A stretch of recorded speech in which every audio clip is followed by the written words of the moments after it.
Death Valley in defense spells doom for the Rebels in LSU. And then we've got South Carolina gambling, and that could be risky for the Auburn stretch drive.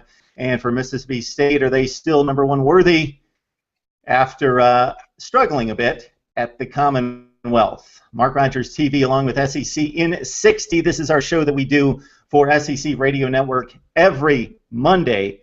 You can catch us live here on Google Hangouts at noon. We've got a podcast available. Of course, if you're listening to us on secradio.com, that's the place to be as well. We thank Dr. SEC Peter Flournoy for asking us to do this show each and every week, talking nothing but SEC football. I don't care if it's March, April, June, what the month is. We're going to be talking SEC football every week for 60 minutes, right around noontime to catch us live, but it's going to be posted to YouTube in just a couple hours at Mark Rogers TV and also at my site, markrogerstv.com.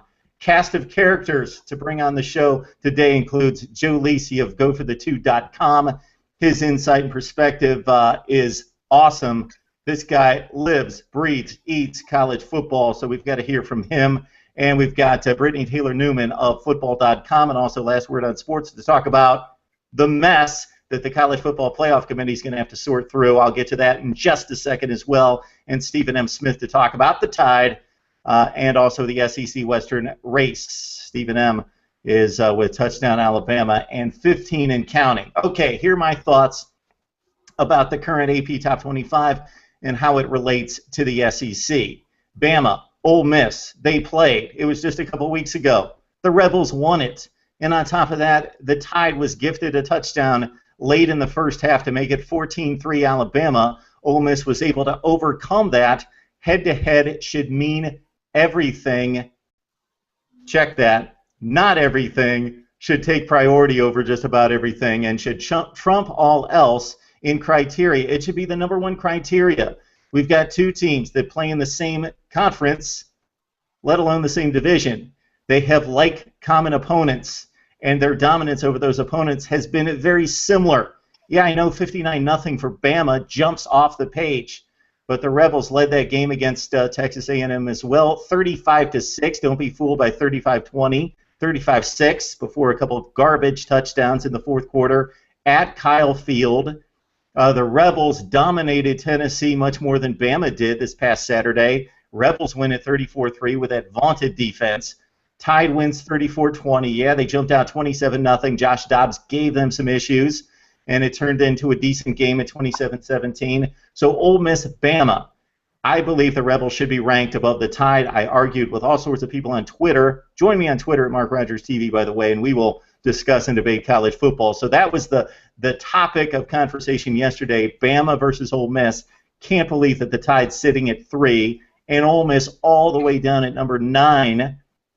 So the argument goes Bama versus Ole Miss, but to drop the Rebels 6 spots behind the Tide, unbelievable.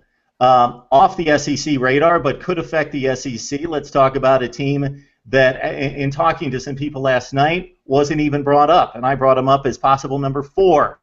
Don't laugh. I'm going to throw it out there. Now, this is not a projection of how good this team is going to prove to be, but sitting right here on October 27th, what about the Arizona Wildcats? Again, they beat Oregon head-to-head. Right now, the Ducks sit at number 4, the Wildcats at 14. The Wildcats went to Oregon. They won that game. I know the Ducks had offensive line issues, but they played fair and square. Arizona won it.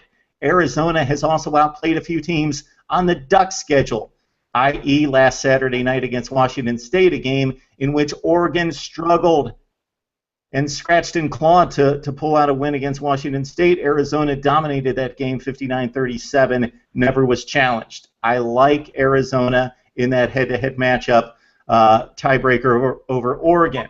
Okay, if these teams aren't good enough, meaning Ole Miss and especially Arizona, they're going to prove it in the last 5 weeks of the season. But right now we should rank them appropriately. This gets to me, and I'm going to bring this up probably with Brittnee at some point in our conversation, that the SEC Western Division has 28 non-conference games. Follow me here. 7 teams each play 4 non-conference games. Just take a guess. How many of those 28 games were against Power 5 teams? How about 4? 4 out of 28. The SEC Western Division, the mighty SEC West, couldn't schedule more than 4 Power 5 conference teams. Seriously. And then we've got 17 one-loss teams, and about a dozen of those definitely have a gripe, have a resume that could be argued to be in that 3 and 4 spot. All right, let's talk about the SEC games of Saturday because they're mighty important and project ahead to next weekend. And we bring in Joe Lisi of GoForThe2.com, the hardest working man in college football. Joe, how are you? I'm doing great, Mark. A great weekend of college football, unbelievable games, and week number 10 shaping up to be an amazing week as well. You know, it is unbelievable because we've got to start in Death Valley because that had the most playoff ramifications and SEC Western Division ramifications. So I got to get to this decision Hugh Freeze made, and not necessarily a bad decision based on my perspective, but the execution was bad, and I don't know that they should have been going for the jugular there. So your thoughts about Hugh Freeze making that decision, kick or go for it? I don't have a problem with him going for it all on the last play of the game. And the delay of game penalty really hurt Ole Miss going into that drive where they were lining up for the potential game time field goal. So don't really have a problem with the way Hugh Freeze coached the game at the end of the last minute of the game. Just disappointed for the way the team lost. But what could you say? Just a dominating game by the LSU offensive line and those backs for LSU. And you have to credit Les Miles and John Chavis for just an amazing game plan. They really outplayed Ole Miss on Saturday night. Well, my deal with that decision by Hugh Freeze is, yeah, they set up for the 42-yard field goal. They get the delay of game inexplicably. They get pushed back to 47 yards. So my thought is, hey, they got 9 seconds. I was pretty comfortable with 9 seconds as long as everybody's on the same page on offense. And you get a smart quarterback. I know that's in question right now, but you got a smart quarterback, and you've got wide receivers that know that they, boom, got to get out of bounds. Don't try to make a play. Just get out of bounds. And you want to buy that 5 yards for your kicker. Hey, it's done all the time. And especially with 9 seconds, you're safe. I'm thinking that maybe Hugh Freeze was out thinking himself that the LSU corners know, hey, they're just trying to catch 5 yards on us to make it an easier field goal. We're going to press, and maybe we jump the route. And so he was thinking, boom, we stop and go, and we get him, and then Bo can throw it deep, and if he throws it out of the end zone, he knows, hey, just throw it so my guy can get it. I understand all that, but Bo Wallace, for some reason, tried to drill it in there, even with a deep safety, and it just burned him to death. So, Joe, do you have an issue in which Ole Miss looked horrible on offense and only scored 7 points when we see teams like Auburn scoring 41 against LSU, Mississippi State with a 34 spot in Death Valley, where the Rebels should drop considerably in the poll because of the effort on offense? I do have an issue with Ole Miss dropping to number 9 and Alabama sitting at number 3. They did play head-to-head, and in my opinion, Ole Miss dominated Alabama, so I do have an issue with Alabama sitting at number 3. You can mention, you look at Alabama's non-conference game, they struggled opening week against West Virginia. They're -2 in turnover margin on the year and really have struggled on the road this season. So I'm not so sure that Alabama, in my opinion, is the 3rd best team in the nation, and I think Ole Miss should be in the area of number 6 or 7 at this point. I think they are ahead of Georgia because of their dominating defense, and they still have a tough road ahead of them with Auburn and Mississippi State on their schedule.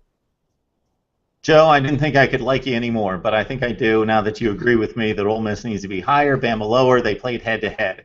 I just can't understand people's thoughts when there's a head-to-head meeting and everything else is clear-cut. I understand if we're talking about 2 6-3 teams or one team 7-2, one 6-3, and somebody there's a 3rd team in play, like Stanford beat Oregon and Oregon beat USC, but USC beat Stanford. I get that little trifecta that's difficult to sort out, and you got to throw out the head-to-head. But when the 2 teams played and there's no other factors, now when they play Auburn, when they play Mississippi State, that's probably going to come into play at that point. But right now, hey, if anything, the Rebels dominated Tennessee, unlike what Alabama showed us on Saturday night, and the Rebels, for as much of a case as you can make that the offense maybe isn't what it should be for a top 3 team, the defense is. When everybody else is scoring 40 and 50 points out there, the Rebels are holding very good teams to single-digit points, and Alabama almost at 17. So I just have issue with that head-to-head deal. All right, let's talk about Mississippi State. They are #1 in the country, Joe. Do you knock them down at all for their performance in Kentucky? So the Wildcats come off a 41-3 shellacking in Death Valley. Do you knock them down a peg? No, I think that was a solid performance on the road in Lexington Saturday afternoon. You look at Dak Prescott, solid performance, 18-33 for 216 yards, 1 touchdown passing. He added another 88 yards rushing and 2 rushing TDs to really key that victory on Saturday. You look at Josh Robinson, 198 yards, 2 touchdowns on the ground. That defensive line, led by Preston Smith, dominated at times. And I think that's a solid road victory after being named the #1 team in the country, coming off a bye week. Some of these teams that we've seen this year haven't come off the bye week hitting on all cylinders. And in my opinion, that's still a solid win in Lexington against a very physical defense, and I can't knock Mississippi State for their effort on Saturday. So, yeah, Mississippi State wins it by 2 touchdowns at Kentucky. Yeah, the Wildcats have been very solid, rock solid, except for that performance in Death Valley this season. I don't put that against Mississippi State, hold that against them at any point.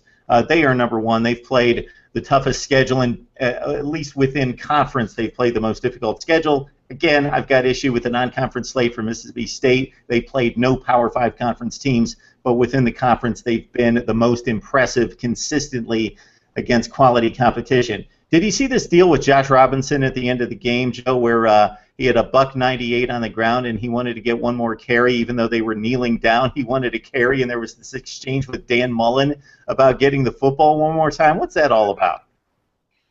I don't know. I can only assume that it's for statistics to better his prospect as he makes the move to the NFL draft. I can't see any reason why he would want to eclipse the 200-yard mark when you're up by 2 touchdowns at the end of the game. Maybe there was some smack talk going on before the game with the Wildcats, but I don't see any reason for it. The team is #1 in the country. You got a 14-point victory. Just take the victory and move on. You have a tough schedule the rest of the way, and you want to win the SEC West, so you have more important things to think about than rushing for 200 yards in a victory. Yeah, it doesn't really matter. I just thought I'd bring it up because it made for some interesting TV, because there was definitely some exchange there between he and Dan Mullen, and he wanted that 200 spot, and I just thought it was kind of useless. But the kid produced big on the field. Would like to remind everyone that Brittnee Taylor Newman from football.com is coming up in Last Word on Sports as well. And we asked Brittnee just to please hang in there, Brittnee. We're getting it to you. We had a little technical snafu at the top of the show and had to restart about 15 minutes late. So Bama, Tennessee, Joe. So do we start to make those comparisons? Ole Miss did this against Tennessee. Bama did this against Tennessee. Does that hold any water? Not to me. Competition does matter. Who you've played throughout the year. It just feel like the voters overall have looked at the Alabama program as a body of work from the last 4 or 5 years since they've won national championships, and really haven't looked at this team for what it is this year in 2014. They're -2 in turnover margin. The last time the Alabama team was minus in turnover margin was prior to 2008. They have not looked good on the road. In fact, they've struggled in all of their road games. You could take that opening week against West Virginia. West Virginia and Cliff Trickett put over 300 yards of passing offense, really challenged that Alabama Crimson Tide secondary. You look at the loss to Ole Miss in Oxford. You look at the struggle in Fayetteville to Arkansas. And you look at last week where they jumped up 27-0 on Tennessee and allowed that team to come back to make it a 10-point ball game early in the third quarter. That's unlike and uncharacteristic of a Nick Saban team that we've seen throughout the years, and you really have to credit Butch Jones for allowing his team to be in the ballgame from start to finish, and I think he's building a program there, but I still don't think this is the same Alabama team that we've seen in years past.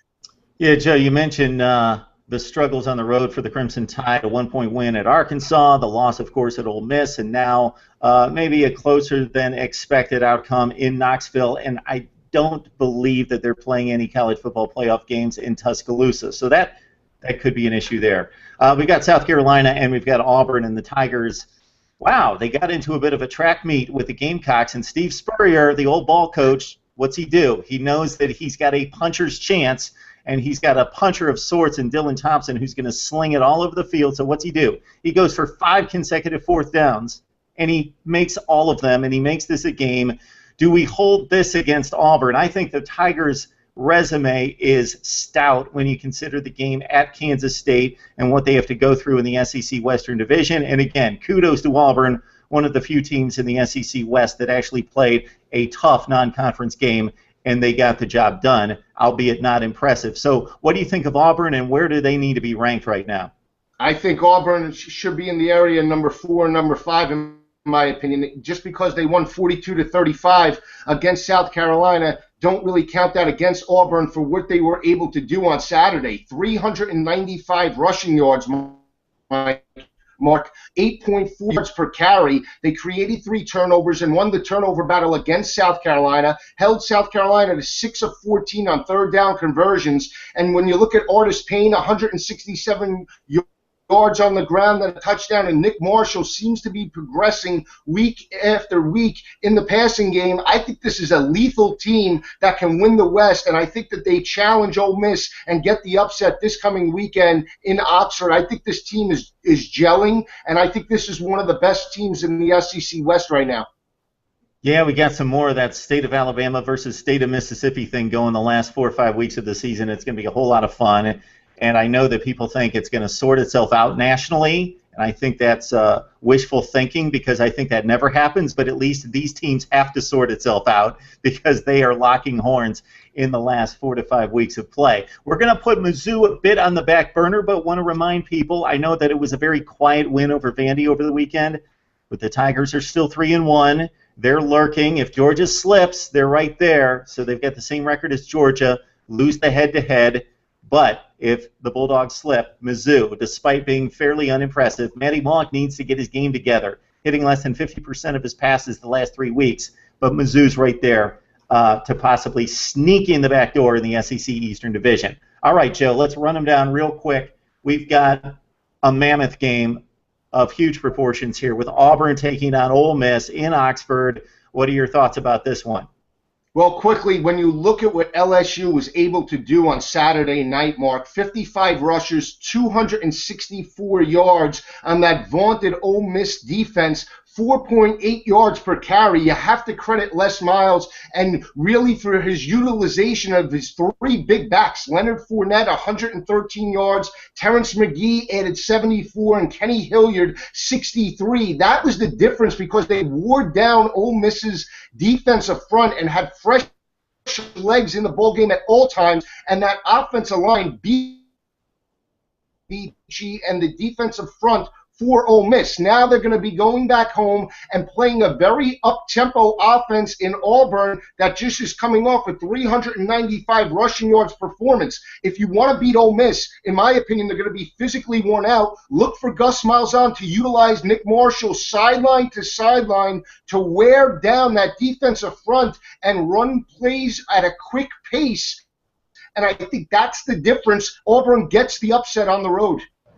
Yeah, I could kind of see that happening. The Ole Miss Rebels defense, for as good as it is, really exhausted, a ton of energy, and they're nicked up on defense. There is a litany of injuries that aren't serious on that Ole Miss defense, but guys are hobbling around, and the Rebels' defensive stand could be very difficult against Auburn. It's time for Bo Wallace to make some plays and create 30, 35 points against this Auburn defense that has obviously shown us, even in the championship season of last year, that they can give up the big play. Arkansas, Mississippi State, any hopes for the Hogs in pulling up the shocker in Starkville? I don't think so. I think it's a dominating Mississippi State performance. When you look at the offensive line right now, really hitting on all cylinders and wearing down opposing defensive fronts. I like Dak Prescott. I like Josh Robinson. I like that defense led by Preston Smith. I think they dominate on Saturday, Arkansas and Brett Bielema. Florida, Georgia, under the radar, typically isn't the Gators. Do they have a puncher's chance against the Bulldogs? And we'd like to remind people that every weeknight, 12:30 a.m. Tuesday going into Wednesday, not to confuse anyone, but the video post is up on YouTube. Joe joins me to run down the top 25, and that's where he really lays it out, his predictions and forecasts for the weekend. So we're hitting up Joe before he's done a lot of research, so we appreciate Joe of taking some shots here and putting his neck on the line here. Florida, Georgia, Bulldogs obviously going to be a huge favorite, Joe. Well, Georgia's won 3 straight, but 9 of the last 12, Mark, have been decided by 8 points or less. Harris will get the start for the quarterback position for the Gators. They're very solid in run support. In the end, I think Georgia wins a very close ball game. I'm thinking about a 35-30 victory. This is a rivalry game. Will Muschamp is on the hot seat, but the defensive front for Florida is very solid in run support, so they could shut down the Bulldog offense. I like Georgia in a very tough game, close game, 35-30, though. Georgia gets the victory. It's funny how much of this national talk centers at the SEC West, which I completely understand, and then from there, the one-loss teams that are under consideration seem to go elsewhere, to the Oregons and the Michigan States. And Georgia's sitting there with 1 loss and will play an SEC championship game, so they could have it right in their hands and certainly control their own destiny. So, Joe, despite the loss to South Carolina, you may look like a very smart man when this is all said and done, because that was your national championship pick. And finally, Joe, we got Kentucky and Mizzou. It's under the radar, but again, for the points that I made just a few minutes ago, Mizzou is still very much in play and have to win, of course. I think because of that reason, they do get a dominant victory on Saturday over Kentucky. Kentucky and Patrick Towles, solid performance of putting up 504 total yards of offense against that Mississippi State defense. Patrick Towles, 390 passing yards, 2 touchdowns through the air, 2 on the ground. But in the end, I think it's the speed of Missouri and Matty Mock. When you look at Missouri's losses this year to Georgia and Indiana, both of them have come at home, so that's uncharacteristic of the Missouri Tigers. I think they'll be up for this game with an outside chance to win the SEC East. I think they're focused, and I think they get a dominant victory at home over Kentucky this weekend. All right, I'd like to remind everyone, Joe and I, with the top 25 rundown every Tuesday late night, and then we release that video very shortly thereafter for YouTube viewers and also on our podcast at Mark Rogers TV's College Football Podcast. Joe, thanks so much for the time. The hardest working man in sports, or that could be Stephen M. Smith. I think you guys have a battle going for hardest working man in college football. So, Joe, thanks so much for the time. We will catch up with you very soon, my friend. Always a pleasure, Mark. See you next week, and I'll see you tomorrow night. Good stuff. Very good stuff. All right, we make the transition now to Brittnee Taylor Newman, who writes for Football.com. She also does some nice work for Last Word on Sports. Brittnee, you are a charter member of the Mark Rogers TV guest appearance list. Thanks so much for joining us again. We appreciate it. Yeah, absolutely. Thanks for having me. Wow, I love the attire today. You've dressed up the football jersey. That's very cool. I churched up my Cowboys jersey. That's very nice. That's good stuff right there. You can, had to represent. You of course can wear it very proudly this year. Mr. Tony Romo and his boys off to a great start. I know, we don't get to do that very often, so I figured I should take this chance while I had it. All right, Brittnee. Wow. We've got a mess here. We have 1-loss teams playing all over the country, and we just do this for fun. But there's a selection committee of 13 people that actually have to be accountable for their decision, and on Tuesday night we get to see what their first thoughts are after 7 or 8 weeks of the season. So this college football committee, again, I can't imagine the type of discussions that are going on and the logs and logs of information and statistics that they're going through. Depending on the committee members, some I'm sure are going to opt for the eyeball test as trumping everything else. But just your thoughts about the College Football Playoff Committee and the task at hand. Well, yeah, I can't wait to hear talk radio on Wednesday. All anybody's going to be talking about is the rankings. They finally come out. It looks like this is what they valued. But you like you said, in top 25, I think there's 17 one-loss teams. So there's quite a bit for them to pilfer through there. And then you've got Marshall, who's hanging out there undefeated, not really on the scene, on the radar, just because of who they play. And then you've got the conundrum of Mississippi State, who right now is #1, playing phenomenally, really strong schedule. And then you've got, the other unbeaten powerhouse, Florida State, who's won 26 games in a row. The last time they lost a football game was October 2012. So how do you kind of put those two pieces together, compare these teams, and then rank accordingly?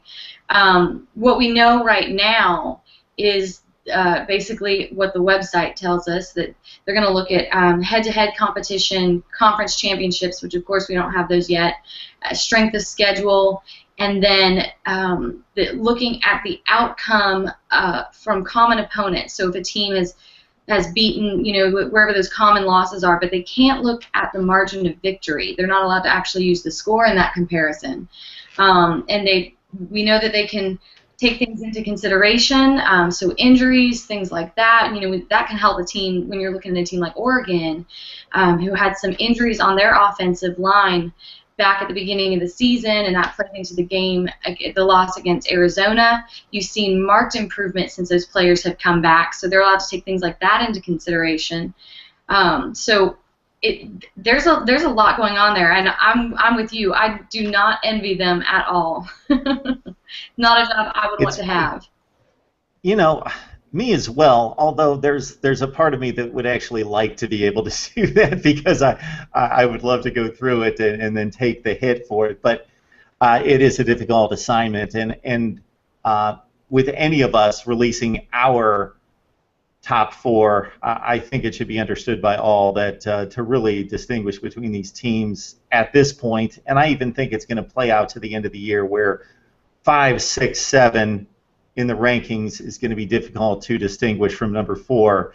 This is a task that's going to be difficult every year. Let's not fool ourselves that this is some kind of crazy year. This is going to be what it's going to be each and every year. I'll make my one commentary on poor Marshall, Brittnee, is that we have to make a decision, the powers that be, is that are these teams from the MAC, from the Sun Belt, from those other conferences, the Mountain West, especially since they play just below the Power 5, are we going to count them or don't they count? Do they count, or are they playing FBS football, or are they not? If they're not, and not eligible to play for a championship, then they need to go play their own championship.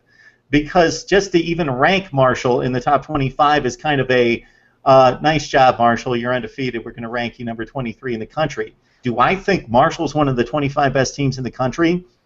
I don't even think they're close to being one of the 25 best teams in the country, but it's kind of a consolation prize. You go undefeated, you're one of those teams from Conference USA or the MAC, and we're going to squeeze you into the top 25 just to make you feel good, but you've got no chance of competing for a championship. So I think that that's unfortunate. They should be treated as equals, or they should be treated as the reality dictates, and they should go play another championship and divide this thing up as a Power 5 versus everybody else scenario. So, well, and if you think about it, if they're occupying that number 21, 23 slot, they're taking a spot away from a team that could be in that position. So I agree with you there. You've either got to go ahead and just bring them on in, which they, at that point, even though they're undefeated, I don't think you would see them in the top 4 just based off the strength of schedule. But yeah, it's kind of a mean trick to be able to include them, give that spot away, but not really give them an opportunity to actually go to the playoff. I also think it's a bit of a contradiction. You laid out the criteria for us. So margin of victory should not be considered, but especially the football-oriented people with football backgrounds, the athletic directors, the former coaches, they're going to judge the teams based on the play on the field. Well, the play on the field typically results in margin of victory. That's usually an indicator of the way the team's played on the field. So it's not just Florida State beat Notre Dame, let's process this. It's Florida State beat Notre Dame, but wow, this was a competitive game. Maybe the Irish outplayed them, possibly, depending on your perspective. Maybe Notre Dame got ripped off in the end, based on your perspective and evaluation of that call. So they have to do that. They're called to do that. Well, that plays into margin of victory. Yeah. Absolutely, you're totally right. I think it'll be really interesting to see, and what they've promised on the website too is that they'll try to keep the process of voting as transparent as possible. We don't really know what that means yet, how much information we'll get on what the thought process was behind the rankings, but I guess we'll all find out together live tomorrow night on ESPN. Definitely, we all will, and there's no easy way out of this, and there's no answer that they can provide of a top 4 teams that's going to satisfy everyone, of course. Okay, so Brittnee, there's a 14th member of the College Football Committee. I didn't know if you were notified of this, but it's you. So Yay! So what's your criteria? What do you think criteria? What makes sense and maybe should be less emphasized? Well, I think if I was invited to fill Archie Manning's shoes since he's stepped down, which broke my heart. I felt like he was like the guardian of college football on that committee. I love Archie Manning. I loved having him there. But I think, for me, if I'm looking at Mississippi State, like I said earlier, phenomenal team right now, and I'm looking at Florida State, I'm going to lean more towards strength of schedule, so I would have Mississippi State as my number 1 in that particular matchup there between Mississippi State and Florida State. I know they're battling out for that number 1 spot. I kind of tend to lean towards strength of schedule, but I would also be looking at margin of victory. Did you lose, like when you're looking at the game, LSU upsetting them the other night, and the score is 10-7. That was a huge strong defensive game. So for me, I'm going to look at margin of victory. That was if I could make up my own rules, because I think how you lost or how you won is just as important as whether you won or you lost. And I think that's a valid point, because these teams don't play each other enough that we have to compare how dominant was a team against another team. Now, if they played an NFL-type schedule, then the results and the final record would be more indicative of that team's success on the field. But we're matching up non-conference schedules like Georgia, who schedules Clemson and Georgia Tech and loads up. South Carolina last year played a killer non-conference schedule with North Carolina, Central Florida, and Clemson, and then other teams like Baylor that play nobody. Won't mention them, but it's nobody. Check it out. So, yeah, that's my thought on that, Brittnee, that the college football playoff process, yes, it's not perfect. I think what this allows, that's very obvious, is 2 other teams with very elite resumes to compete for a national championship. I think that's the one huge plus in all this versus the BCS, is just the accommodation of 2 other teams with championship credentials to actually compete on the field for a championship. Other than that, I think it's a similar mess to the BCS. Other teams get an opportunity. Ole Miss, Alabama, who wins your rankings war? Oh, well, yeah, that's a tricky one, because you've got, Ole Miss lost to 2-loss number 23 LSU. Alabama's only loss is to Ole Miss. So I think in that matchup there, I would lean Bama, just because of the ranking. Ole Miss was number 11 when Alabama lost to them. I think you've got an interesting conundrum too with Auburn, because right now in the SEC West you've got 3 one-loss teams that could all very, very easily fit into that top 4 spot. You've got Auburn, Alabama, and Ole Miss. Auburn's only loss was to a number 3 ranked Mississippi State. So when you're looking at those 3 teams and the rankings of the teams that they lost to, I kind of think Auburn has a little bit of a leg up there. When you're looking, though, at Ole Miss, Alabama, Bama's only loss was to Ole Miss. So I lean that way there. Okay, Brittnee Taylor Newman, football.com, and Last Word on Sports. Brittnee, thanks so much for joining us. Hopefully you'll have some time to be back on sometime soon. Absolutely. Thanks for having me.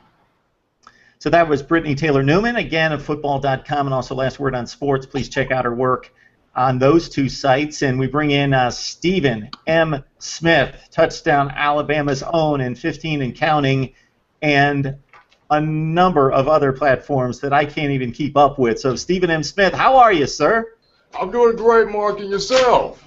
You know, it's been a while. I'm doing just fine. It's good to see you. Thanks for jumping on board with us here because I would love to get your perspective on the Tide here because we've got this Alabama football team that has looked flat out dominant at times. Of course, has the head-to-head loss against Ole Miss that's being held against them, and in my book, rightfully so. There's a lot of controversy in regards to where people stand on Alabama football right now and how good this team is and how good they could be. So your thoughts about the Crimson Tide and the quality of this team's schedule and how they performed against it. Well, Mark, this is a brand new Alabama football team. Coach Saban likes to say that this is this year's team, and it's starting to really find its stride, especially against Texas A&M and last week against Tennessee. Now, before the Tennessee game, Alabama was shut out in the first quarter against Ole Miss and Arkansas, but they put up 20 points in the first quarter against Tennessee.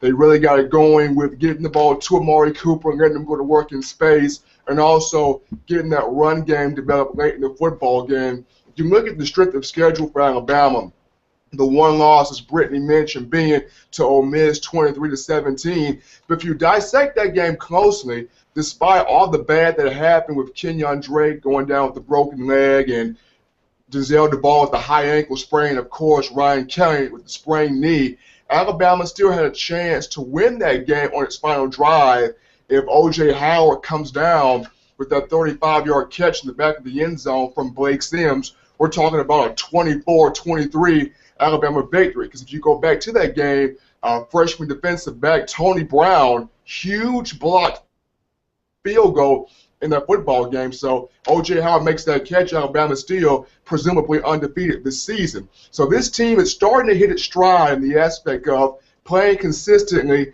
and having fun about it, because Nick Saban is starting to really let the horses play. They're not playing tight. They're playing loose. They're playing fundamentally sound. And if you look at Blake Sims, who had Blake Sims tossing for 2,000 yards this season? Not many people. This young man, 2,034 passing yards, 20 total touchdowns, 3 interceptions. He's exceeded expectations. The one thing about this Crimson Tide team goes back to the offensive line. It's been some shuffling going on there. The Tide got Ryan Kelly back this week. Austin Shepard was seen limping a lot on the sidelines against Tennessee. He should be fine. Cam Robinson, true freshman sensation, Cam Robinson, had an MRI done on his ankle yesterday. He had surgery done on it, so he'll miss the next 2 weeks. Should be back from Mississippi State. So some shuffling on that offensive line, but the Crimson Tide starting to hit its stride as we head down the stretch. Blake Sims, to me, and you know a whole lot more about him, his story is what's right about college football. Here's a kid that has slugged it out on campus for 5 years, has been in the backup role against one of the all-time greats at the school, A.J. McCarron. He has built up a ton of equity with his teammates with hard work and dedication, and finally gets the quarterback role. Even when the stud comes in from Florida State, Jacob Coker, he wins that head-to-head matchup in August. It's very close, but he assumes leadership on that football team, takes the reins, and hard work pays off. Even 5 years of hard work for Blake Sims, and now he's reaping the benefits of that. So that's great to see in account of Blake Sims and his stick-to-itiveness at Alabama. Interesting point you bring up, Stephen M., with the Alabama-Ole Miss situation, because in my camp, it's head-to-head. Ole Miss won. They should be ranked higher as long as they at least have the same record. Now, if Ole Miss loses another game, of course, Bama should be ranked higher. You bring up an interesting point, and I think it's very valid, though, that a lot of people look at it as how did the two teams play on the field, and let's take into consideration that Ole Miss was at home. And home games in the SEC are magnified and usually a huge advantage. They're an advantage across the landscape of college football, but specifically in a hostile environment in Oxford. And so football-minded people try to make the projection that Alabama battled to the last series in Oxford. What would this game look like on a neutral field? That's impossible to do, but I understand that line of thinking in trying to match those two teams up. It's too bad it's not the NFL and we don't play a home-and-home series in division play. So let's talk about the Tennessee game before we project forward with Bama, Mississippi State coming up in a couple weeks, Stephen M., because there were a lot of big games on Saturday night. A lot of people didn't see the Tide against Tennessee, and they saw scores, and then they look at the box score, and then they try to compare, just like I did a few minutes ago in looking at the Ole Miss performance against Tennessee and then the Alabama performance against Tennessee. Of course, the Rebels really locked down on defense, but again, that was a home game. Bama had to go on the road in front of 100,000 people. So your thoughts about with the way Bama played against Tennessee, and should that be held against them? Is the 34-20 score a bit deceiving? When you look at this game, Mark, it was a nature from the get-go. Lane Kiffin walks in to the Inland Stadium receiving lustful boos, of course. Little John's song turned down for what was more annoying than Kiffin's appearance, as that song was played on every single third down. It didn't work. Alabama was 11 for 15 on third down. But if you look at this game, it goes back to what I mentioned earlier. Alabama getting off to a fast start offensively. They did not do that against Arkansas and Ole Miss. Shut out in both games in the first quarter. You look at against Tennessee, Alabama puts up 20 points. Amari Cooper got involved early. Blake Sims targeted him early. I feel like defensively in that game, Alabama took its foot off the gas, something that you don't see many Alabama teams do, especially under Nick Saban. They don't take the foot off the gas. This one, however, nets up in the second quarter, and you got to give redshirt sophomore quarterback Josh Dobbs a lot of credit. Kept the Tennessee fans in the game, kept the crowd alive, really displayed great passing, 192 yards and 2 touchdowns. Tennessee was able to run the football against Alabama. They put up 181 yards in the Crimson Tide. But Alabama was able to refocus in the second half defensively, get some stops there. In the second half, they were able to run the football. I don't think the 34-20 score is deceiving because it's a rivalry game. You will always expect Tennessee to be up, to be prepared for this game. But Butch Jones had those guys coached up and ready to play. Like I said, sophomore quarterback Josh Dobbs took a little shot of energy before he touched that field because Josh Dobbs was ready to play some Tennessee volunteer football. Those guys were prepared. Alabama came in on the road.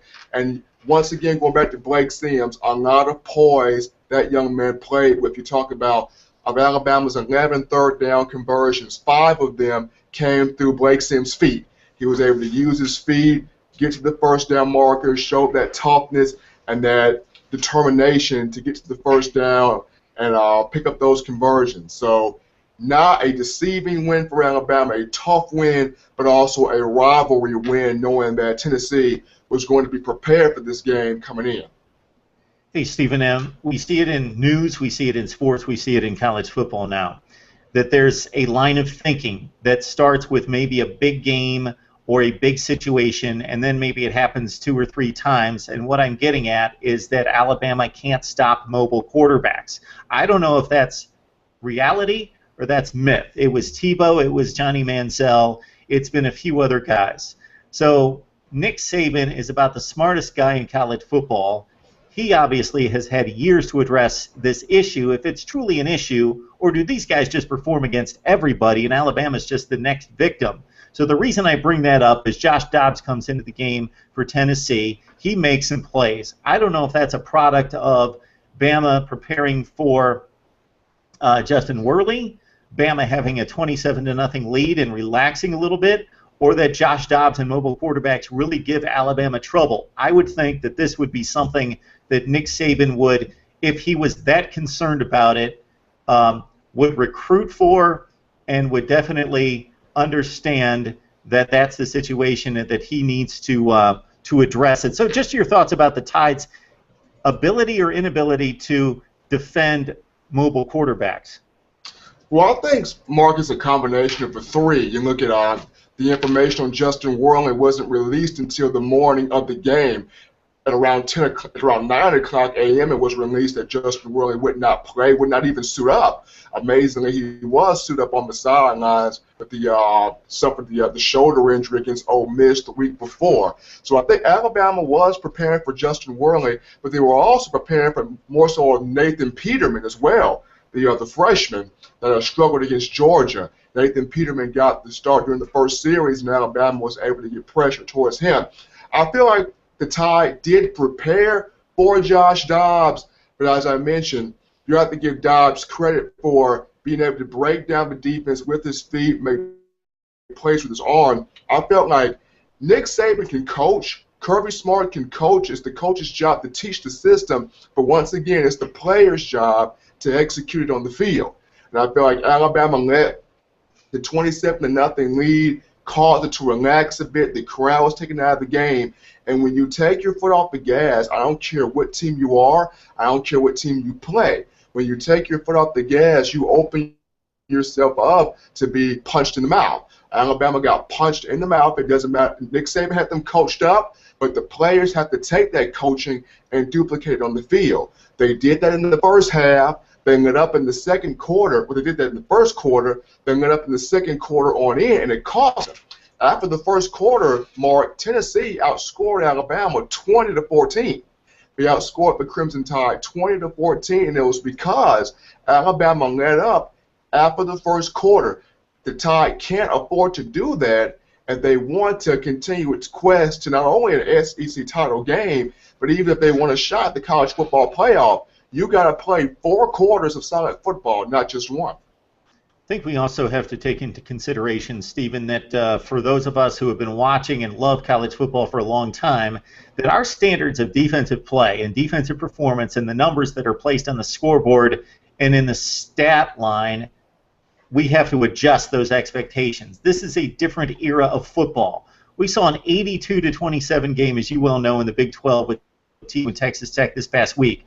We see the ball flying all over the place in every conference, even the SEC, even the Big 10, where we didn't see it even 5 years ago, where we saw that type of play in the Pac-12, and then a little bit later adopted in the Big 12. And then we saw still fullbacks being played and tight ends being a major factor in blocking, and different football being played in the SEC and the Big 10. But even in those conferences, we're seeing crazy outcomes.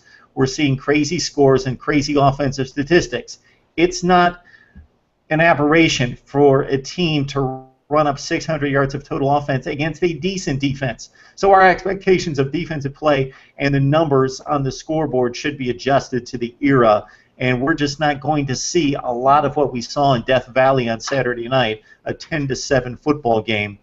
Those just don't happen very often, and it highlights what Ole Miss has been able to do this season defensively in holding down when a Memphis goes out to the Rose Bowl and scores 42 points, and then they show up against Ole Miss and they can barely gain 100 yards of total offense and score 3 points.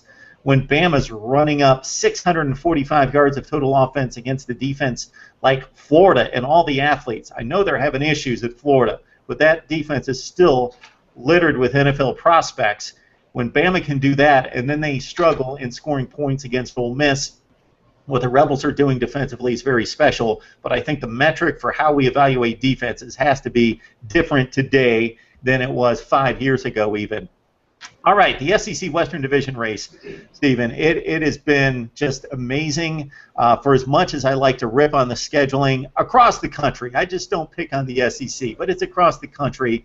I just think it's a shame that it's difficult to evaluate these teams because they only play one solid opponent. So for Alabama, what looked like a give-me game at the beginning of the season has turned out to be a very quality win against a West Virginia team that's competing for a Big 12 championship. So credit the Crimson Tide. They went out and scheduled the one big game.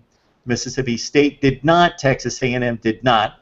I'll get to the scheduling in a second. I just think it's difficult to compare these teams when they don't have those kind of Michigan State, Oregon type matchups. I think there should be more of those in college football, much more, and they should be dictated by the schedule and the scheduling of a scheduling body and not having these teams run around and make their own schedules. All right, that said, let's hone in on the SEC Western Division race because it's been a whole lot of fun, but it's not going to compare to what we're going to see the last few weeks. Your thoughts about the West and who could possibly be, I don't want to call any of these teams pretenders because I think they've all shown to be some of the best talent in college football, but your thoughts about the big games, where Alabama plays in this, what the Tide's going to have to do to survive this thing and get to Atlanta, and how this thing's possibly going to shake out? Well, the SEC West, Mark, is complete cannibalism. I mean, everybody's beating everybody. Everybody's playing everybody. So it's a very tough division to play in.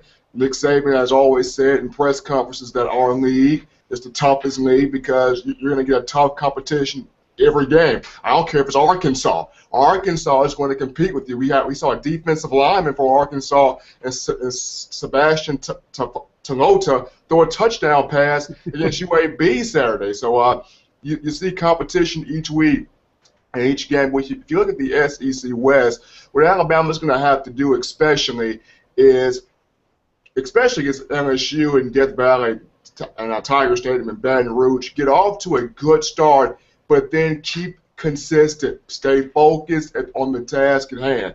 It's very difficult to play in Tiger Stadium. It's very difficult to play in Baton Rouge, especially at night. It's one of the most hostile environments in college football, so Alabama's going to have to not only score and get off to a quick start, but also maintain, stay focused on the task at hand. You look at Mississippi State, when they come into Bryant-Denny Stadium, that's going to be a very intense game right there between Alabama and Mississippi State, trying to contain Dak Prescott in the pocket. That's one thing Kentucky did do a lot of in the second half. They were able to keep Dak Prescott in the pocket for the majority of that game. And when they were able to do that, they were able to get pressure and get hits on Dak Prescott. He's a phenomenal athlete. He's a great leader. He has that warrior mentality. Oh, let's not forget, young man can pass the football. Dak Prescott can. So Alabama's going to have to contain him, keep him in the pocket, and also try to bottle up Josh Robinson, the human bowling ball, as much as they possibly can. And you look at Alabama and Auburn, always the Iron Bowl.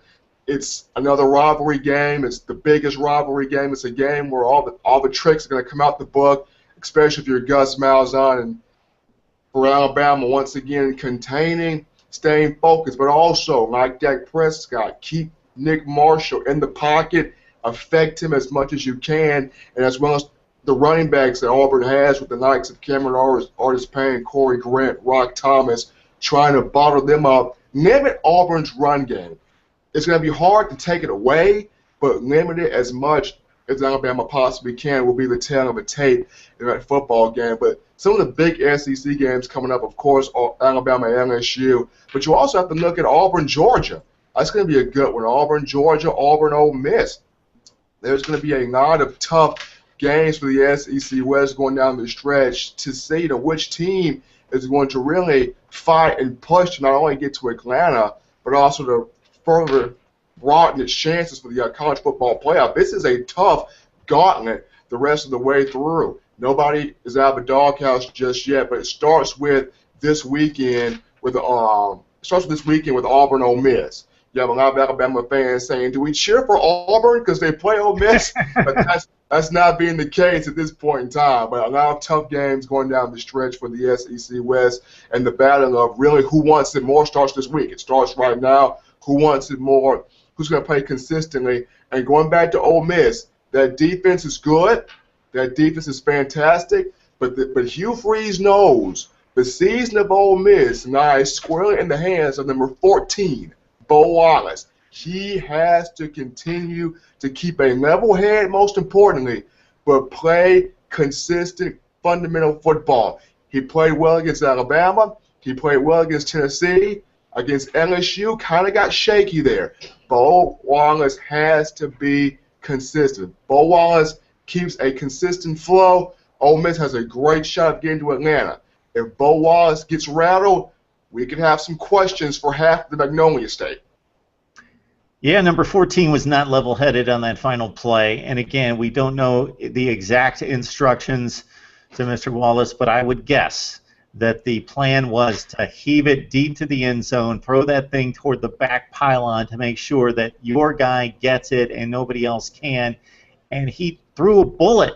He didn't throw it toward the back pylon. He threw a bullet and allowed the deep safety, Mr. Martin, to make a play on the football and end Ole Miss's undefeated season. So, yeah, a lot rides on Bo Wallace. Unfortunately, the quarterback positions like that, too much credit, too much blame. I hate to ride a college kid because they're out there giving their best, but he made a mistake there, but Hugh Freeze also possibly put him in a situation that was difficult to execute, and a competitive player, a competitive quarterback, a gunslinger like Bo Wallace is going to go for the jugular. He's going to go for the win when given the opportunity. So maybe knowing his quarterback better than anyone, Hugh Freeze shouldn't have put him in that situation. We got Stephen M. Smith of Touchdown Alabama, 15 and counting. Look it up on YouTube.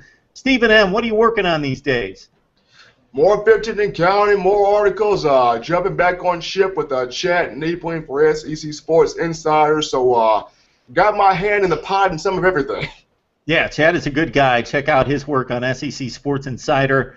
And also he is on, as Stephen M. mentions, Stephen M. Smith, to give him the Alabama look. And Stephen M. has proven many times on our show here on the SEC in 60 and other videos that we've cranked out with Stephen M. is that he can talk about anything across the landscape of college football and specifically the SEC. So it's Alabama and it's everybody else for Stephen M. Smith. So Stephen M., thanks so much for joining us. We appreciate it. We will catch you soon, sir. Thank you so much, Mark. It's always a joy being here with you. All right, would like to remind everyone that this is the SEC in 60. We come your way with 60 minutes of SEC football talk every Monday. We crank it up about noon Eastern time on Google Hangouts, so you can catch us live, and we hope to add a component of Talkback and Twitter Talkback that we can address your concerns, your comments, your questions, and your feedback during the show. We will get to that at some point, but for right now, you can catch us on tape. The podcast will be available on iTunes and also Podbean, and then also on YouTube as well. Just look up Mark Rogers TV on YouTube. Go to YouTube, click in Mark Rogers TV, and you will see 1,000 videos, at least 1,000 videos. I don't know what the count's up to right now, but that's not an exaggeration.